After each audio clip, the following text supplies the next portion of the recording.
नमस्कार, आप सभी का बहुत बहुत स्वागत है दैनिक सवेरा पर और आपके साथ मैं हूं रोहित उत्तम। आप सभी को यही इंतजार था कि आखिर बजट में क्या कुछ है।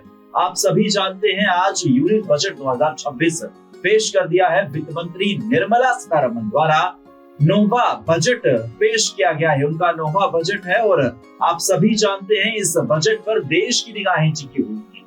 सिलसिलेवार तरीके से शुरुआत करेंगे कि क्या कुछ निर्मला सीतारमण के विचारे से निकला है। सबसे पहले जो चीजें महंगी हुई हैं उसका जिक्र करेंगे और जो चीजें सस्ती हुई हैं उसका भी जिक्र करेंगे।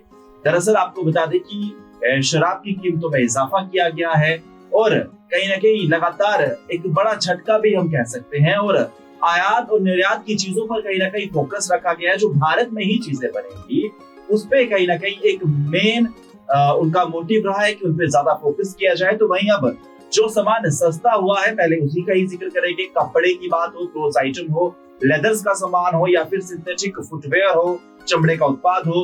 हालांकि हेल्थ सेक्टर में एक बड़ा बदलाव देखने को मिला है। कैंसर की 17 दवाइयां सस्ती की गई है। आप खुद सोचिए, कैंसर की 17 दवाइयां सस्ती हुई है और वो कौन कौन सी है, लगातार इस बाबत लिस्ट भी जारी हो जाएगी। क्योंकि हेल्थ सेक्टर की बात की जाए तो लगातार भारत जिस तरह से तरक्की कर रहा है उसी को लेकर एजुकेशन सेक्टर और हेल्थ सेक्टर पर लोगों की खासी तौर पर नजर थी और कैंसर जैसी एक जटिल बीमारी को लेकर कहीं ना कहीं जो उनकी दवाइयां होती है वो बेहद ज्यादा महंगी होती है। इसी के तहत ये बड़ा ऐलान बजट में किया गया है कि कैंसर की 17 दवाइयां सस्ती होंगी।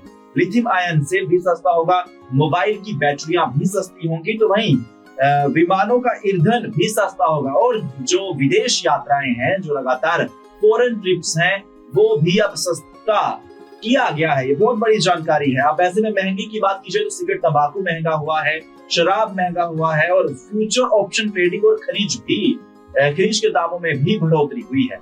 ये कुछ सस्ती और महंगी चीजें थी जो हमने आपको बताई है।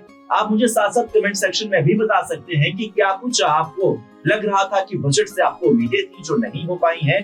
तो वहीं आपको एक और जिक्र कर दे कि जिस तरह से भारत को मेडिकल टूरिज्म बनाया जाएगा, 5 नए क्षेत्र मेडिकल टूरिज्म के राज्य में स्थापित होंगे। इसी के तहत 1 अप्रैल से नया इनकम टैक्स लागू किया जाएगा। ये बहुत बड़ी जानकारी है। 1 अप्रैल से नया इनकम टैक्स लागू किया जाएगा। नया इनकम टैक्स को लेकर हालांकि कोई बदलाव नहीं किया गया है, लेकिन 1 अप्रैल 2026 से इनकम टैक्स लागू हो जाएगा। अब ऐसे में 2026 के जो बजट निर्मला सीतारमण वित्त मंत्री ने पेश किया है, भारत को मेडिकल टूरिज्म हब बनाया जाएगा और ऐसे में लगातार भाजपा के तमाम दिग्गज नेताओं द्वारा अभी से ही वित्त मंत्री निर्मला सीतारमण का आभार जताया जा रहा है। तो विपक्ष लगातार यही कह रहा है कि हमें पता था कि कोई खासी हुई तो हमें बजट से नहीं थी और ऐसा ही इस बार भी बजट में देखने को मिला है।